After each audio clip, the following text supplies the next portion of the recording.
pessoal, vamos começar mais uma aula de integração e hoje nós vamos falar sobre a aula número 3, que diz sobre a obra de Cristo, o que Deus fez. Essas 3 primeiras aulas, elas estão totalmente conectadas, aula 1, aula 2 e aula 3.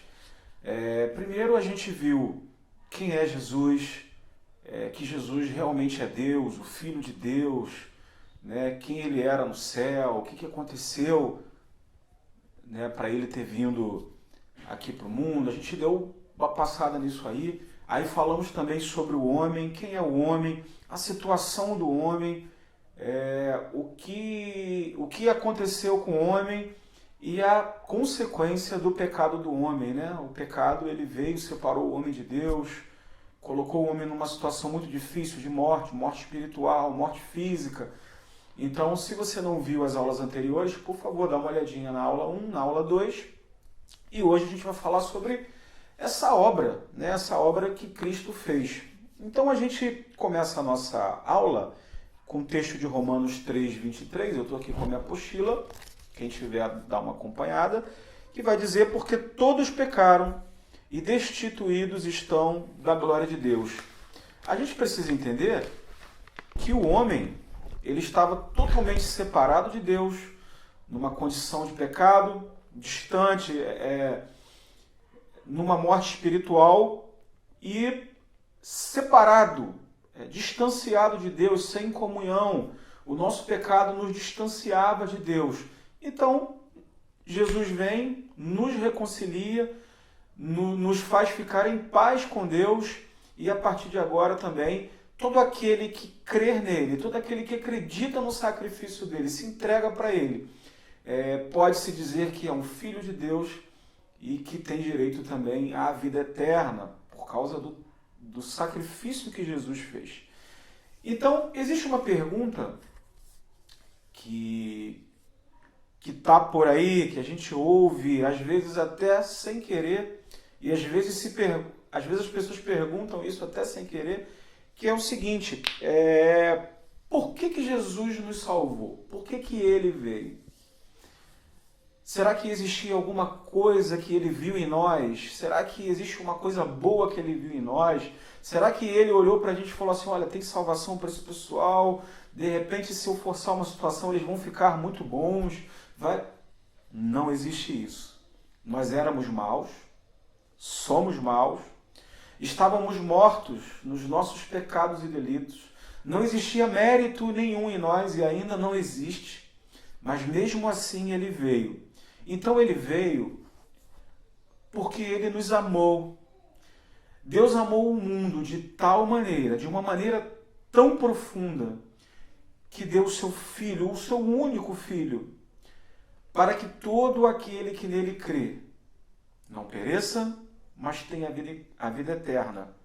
Então, diferente do que muita gente tenta pregar, do que principalmente a galera mais nova, que entrou por essa onda de coach, quer tentar incutir na nossa cabeça, não existe mérito nenhum, nem em mim, nem em você. E Jesus não veio porque viu alguma coisa boa em nós, não. A gente estava na lama. Ele veio porque ele nos amou. A atitude foi dele em relação a gente. O mérito é todo dele. Se existe alguma graça, vem dele. Tudo de bom vem dele. Toda boa virtude vem do Senhor. Não existia nada de bom em nós para que Jesus se entregasse por nós. Isso é diferente do que essa turma tenta ensinar. É diferente do que outras religiões também ensinam, como a religião espírita. Ela ensina que você vai melhorando, vai evoluindo, você morre, reencarna. Nós não cremos nisso, porque a Bíblia ela é muito clara quando ela diz que não existe mérito nenhum no homem e nunca vai existir. O amor veio de Deus, partiu dele, por mais que a gente queira, por mais que a gente quisesse, isso nunca mudaria. Bom, seguindo a lição, a gente se pergunta, então por que ele precisava ter morrido, né? Então a nossa lição lá embaixo vai dizer o seguinte, sobre a obra de Cristo, o cumprimento da justiça divina. Veja bem, o pecado, ele entrou no mundo por um homem de carne e osso, de sangue. Esse homem que Deus criou perfeito, criou todas as coisas para que ele fosse perfeito, feliz, sem morte espiritual, sem morte natural. O pecado entrou no mundo, o homem passou a morrer. A culpa é do homem. A culpa é totalmente do homem, do pecado que aconteceu. E essa culpa ele passou para a sua linhagem, até chegar nós. Foi um homem natural que cometeu essa culpa. Então, para que houvesse essa reconciliação desse homem com Deus, era preciso que um homem natural, um homem de carne e osso, sofrendo todas as condições humanas, sofrendo de todas as mazelas humanas provocadas pelo próprio homem, era preciso que um homem fizesse um sacrifício e se entregasse, morresse, derramasse o seu sangue. Então, Deus manda o seu filho, ele vem como um homem, ele sai da sua condição de Deus, vem até o mundo como um homem, passa por tudo que eu poderia passar, sofre tudo que eu poderia sofrer, eu e você.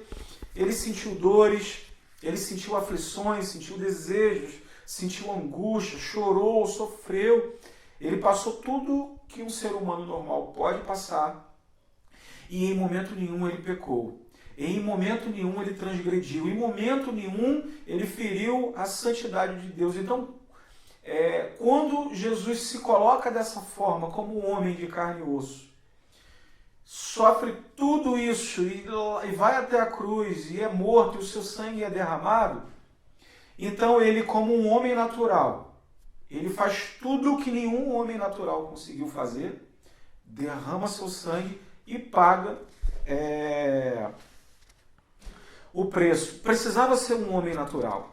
Não poderia haver outro tipo de sacrifício para nos reconciliar com Deus. Então, Jesus ele veio, ele era 100% Deus, ele não deixou de ser Deus, mas ele se tornou também 100% homem. Ele era 100% Deus e 100% homem. Como homem, ele sofreu tudo que eu e você poderíamos sofrer. E como Deus, ele suporta uma dor que nenhum homem poderia suportar. Porque quando Cristo está na cruz, Deus ele lança sua ira sobre Jesus, que é a ira de Deus sobre o pecado. Deus ele tem uma ira contra o pecado. Deus não aceita o pecado. Deus não se relaciona com o pecado. Então a ira dele que estava sobre o homem, naquele momento que Jesus está na cruz, ele lança sua ira, ele se afasta de Jesus ali na cruz, joga sua ira ali sobre Jesus, derrama toda a sua ira. Jesus sofre como homem e suporta como Deus que ele era. E naquele momento ali, aonde só um Deus poderia suportar essa dor, o sacrifício foi feito, estava ali sendo consumado. E a partir de então, nós começamos a viver uma nova vida.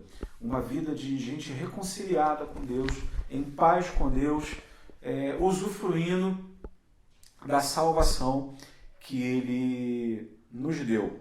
Então Jesus, ele teve a natureza humana, que foi herdada de Maria, através da qual ele poderia ser tentado, sentiria fraqueza, miséria, angústia humana, e ele tinha a sua natureza divina, que lhes possibilitou passar por toda a sua existência no mundo sem cair em qualquer pecado. Então, o que Jesus fez? Tudo que nós deveríamos ter feito e não conseguimos fazer. Sofreu em nosso lugar, pagou o preço em nosso lugar, morreu em nosso lugar, viveu uma vida santa em nosso lugar, tudo aquilo que a gente não conseguia fazer, ele fez. Então, o que Jesus fez é como, imagina uma pessoa que está com o nome sujo, que está toda enrolada, com muitas dívidas, com muitas dificuldades, como nós passamos aqui nessa vida. Então ele chega e faz o seguinte: olha, você não tem condição nenhuma de resolver esse problema. Então o que eu vou fazer? Deixa que eu resolvo por você. Eu vou resolver por você. Eu vou dar o meu jeito. Eu vou entregar a minha própria vida para pagar a dívida que você tem e não é possível você pagar. Então é isso que Jesus faz por nós. Então, irmãos, a gente tem que entender que precisamos ser gratos. Porque embora a gente recebeu a graça, mas ela não foi de graça. Teve um preço que foi pago e esse preço foi altíssimo. muito alta, que foi a morte do próprio Filho de Deus, que também é o próprio Deus. E precisamos também entender que da mesma forma que não havia nenhum, absolutamente nenhum mérito em nós para ter recebido isso, ainda continuamos da mesma forma. Nós não temos mérito nenhum. É graça. É um favor imerecido. Nós não merecemos. Foi um trabalho que Cristo fez por nós. E quando Ele se entregou, fez todo esse trabalho e morreu lá na cruz, Ele alcançou para a gente essa vitória. Vitória que é maior do que os nossos pecados. Vitória que é maior do que a própria morte. Ele conseguiu isso para a gente. Nosso coração deve ser muito grato a Jesus e devemos ter muito cuidado. Os nossos ouvidos têm que ter uma peneira, porque existe não só religiões diferentes da nossa, mas existe também, dentro do próprio cristianismo, alguns segmentos que já existiam há muito tempo atrás e vão surgindo tempo após tempo, de pessoas que querem nos provar, que querem defender a ideia de que existe mérito em nós, de que nós somos bons, e biblicamente isso não existe. Estávamos mortos. Foi por amor, foi graça. O mérito é totalmente dele. Se existe alguma coisa boa hoje em nós, foi que a nossa dívida foi paga por Jesus Cristo, o Senhor. E por conta disso, temos paz com Deus e um dia estaremos com Ele. Amém? Leia a lição, leia quem tiver a nossa apostila aí, lê. E até a próxima aula. Que Deus te abençoe. Grande abraço. Tchau, tchau.